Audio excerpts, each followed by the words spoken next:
welcome to the 4th Annual Discovery and New Frontiers Program's Multi-Site Educator Workshop. I'm Sherry Asplin, and I'm at the Jet Propulsion Lab in Pasadena, California, and I'd like to welcome our 3 remote sites.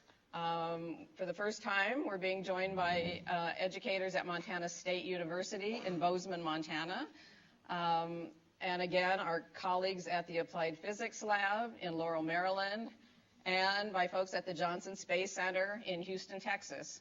So welcome to all of you. Thank you for joining us again, and also welcome to those who might be watching on our live stream webinar. We hope that there's a lot of you out there.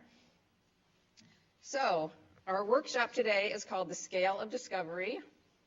We're going to be exploring issues related to cosmic scale.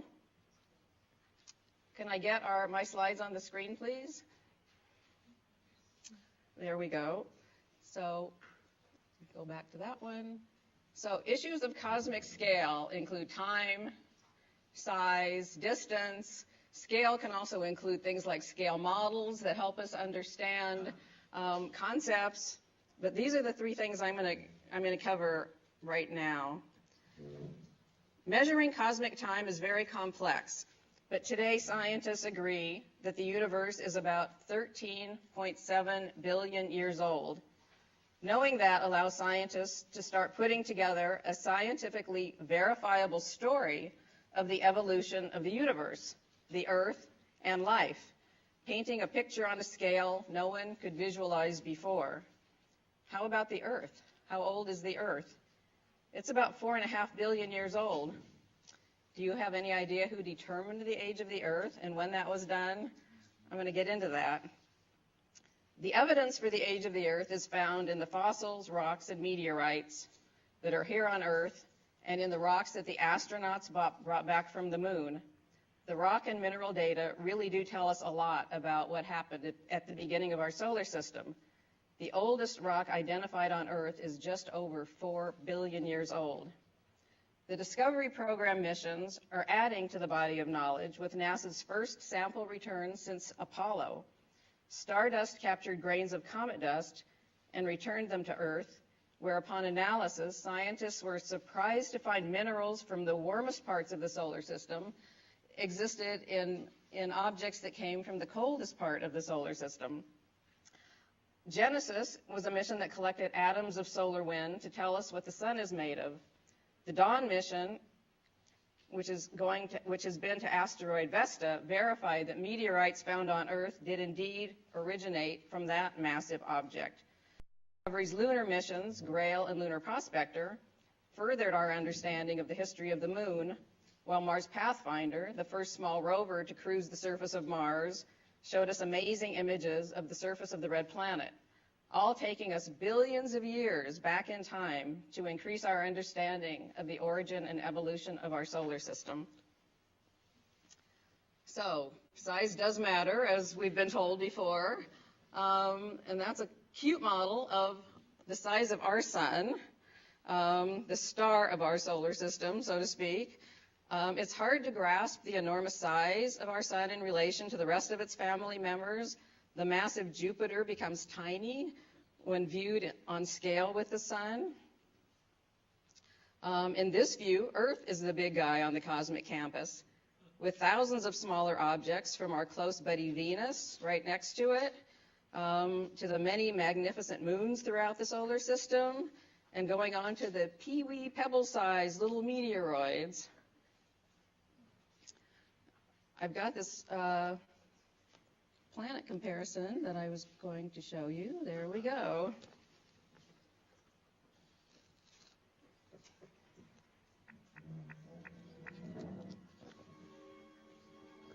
When you start comparing planets with stars, the planets really start to disappear.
was going to stop there, but it's too cool. You got to see this.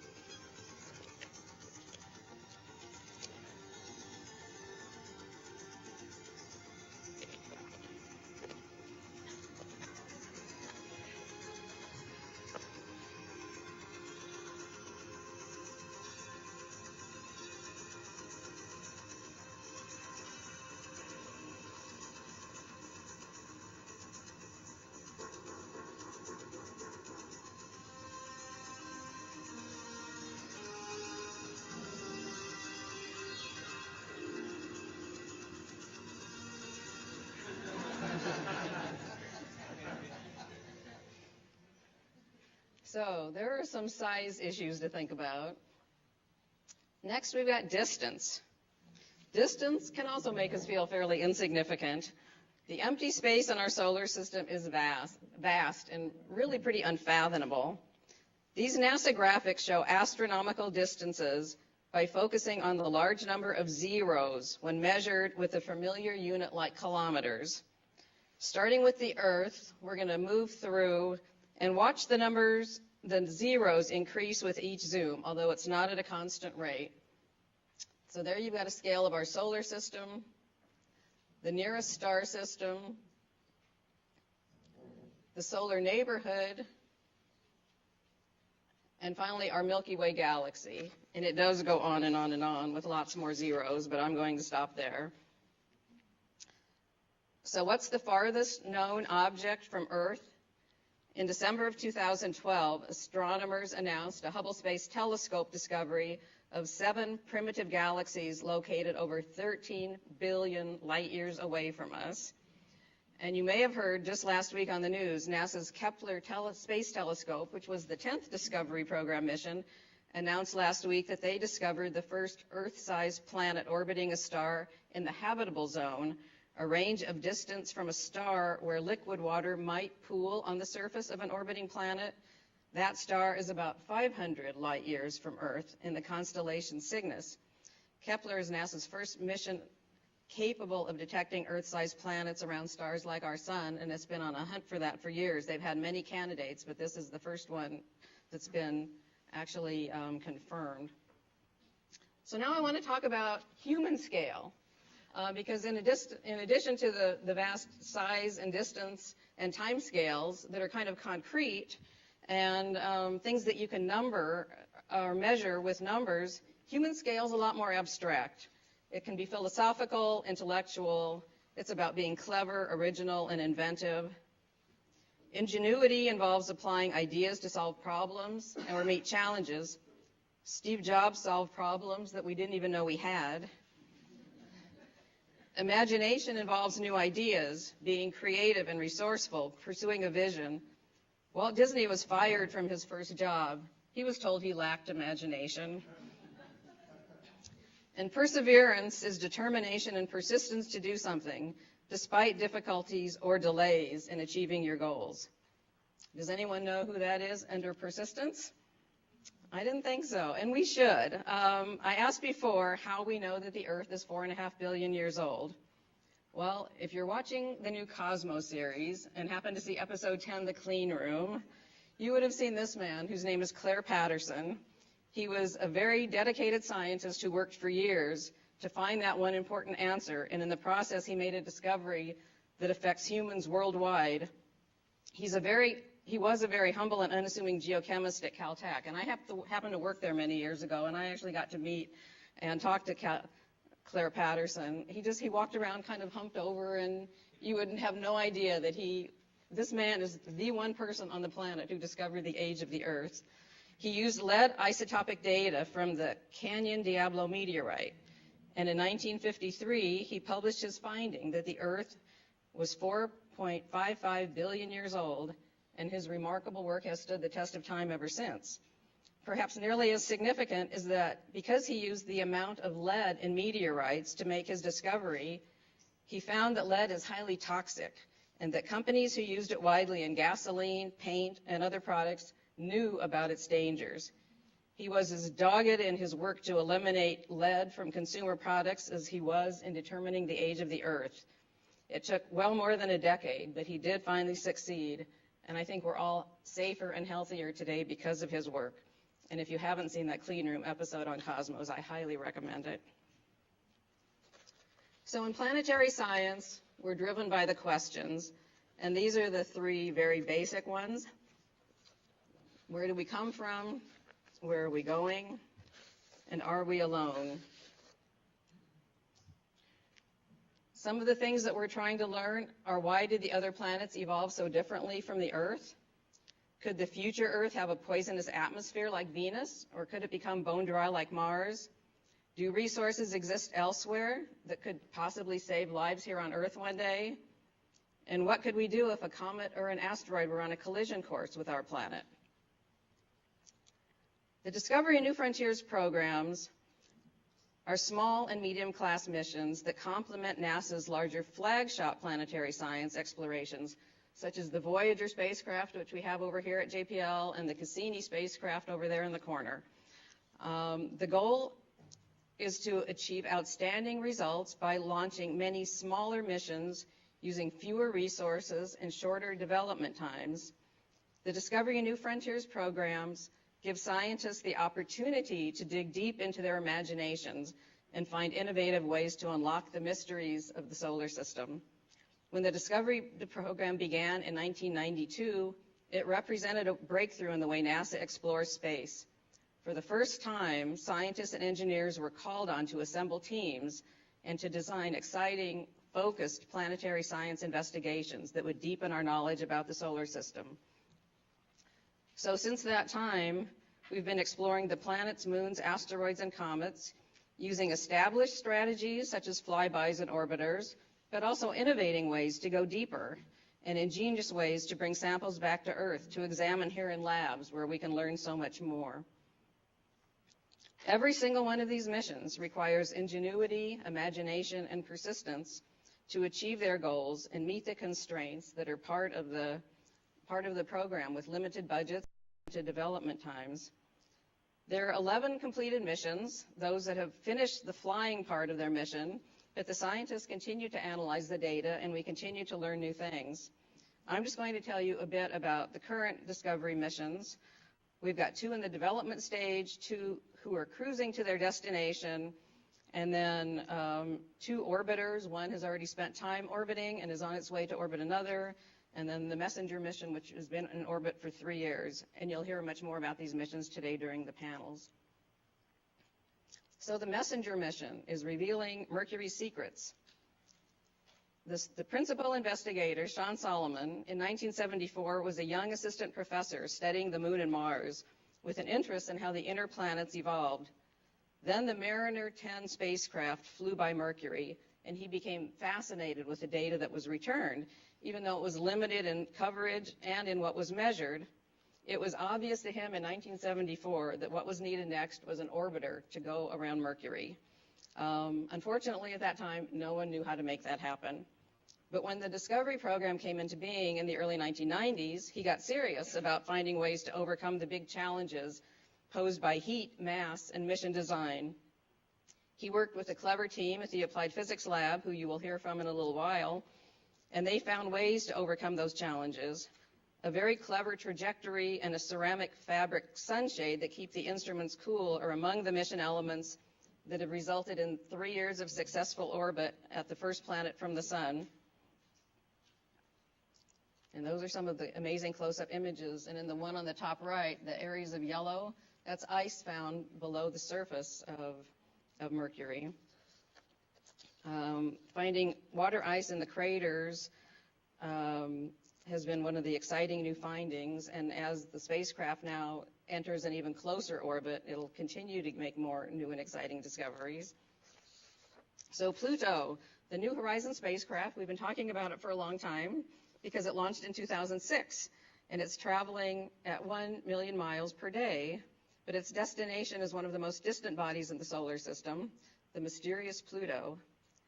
The encounter begins next January, So we're less than a year from first views, and by April, just a year from now, the images will become better than any taken so far with the Hubble Space Telescope. The closest approach will be in July, when New Horizons flies only 6,200 miles from Pluto and really should be returning spectacular images. New Horizons is flying into a completely unknown area, and no one knows yet what it will find. After the flyby, it'll continue into the Kuiper Belt, where it'll study the region that is 1 billion miles beyond Neptune's orbit. Exploring Pluto was a gleam in Alan Stern's eye for many years. During a summer course at Caltech in 1989, while he was in graduate school, the Voyager spacecraft flew by Neptune and its moon Triton. Within a few months, Alan was part of a team that was formed to advocate for a mission to Pluto. He thinks sending a spacecraft into the Kuiper Belt will be a transformation for planetary science, and that seeing an icy dwarf planet for the very first time, the third class of planets, one we haven't seen before, in addition to our rocky, small terrestrial planets and the big gas giants, we have never seen one of these icy dwarfs, so it's going to be exciting. And he's been working on this since the late 80s. The Dawn mission orbited Vesta for 12 months, and now it's less than a year from arriving at Ceres, where it will go into orbit and provide some amazing comparison images of this very unusual object in the asteroid belt. And I just love these images. This was the best view of Vesta from Hubble, taken in 2007, and this is an image taken from Dawn from 2012.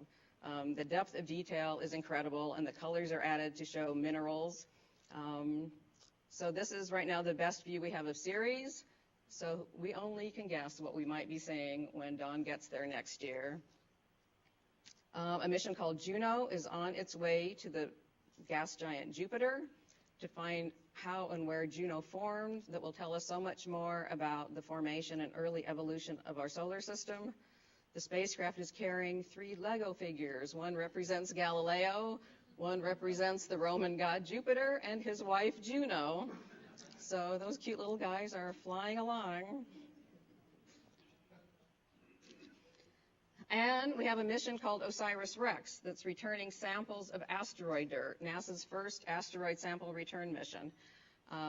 It's planned for launch in 2016, and when it returns the samples to Earth in 2023, hopefully some of your students will be among those that are participating in the analysis of that. And then finally, InSight. It's a mission to look into the interior of Mars and find out about Mars quakes.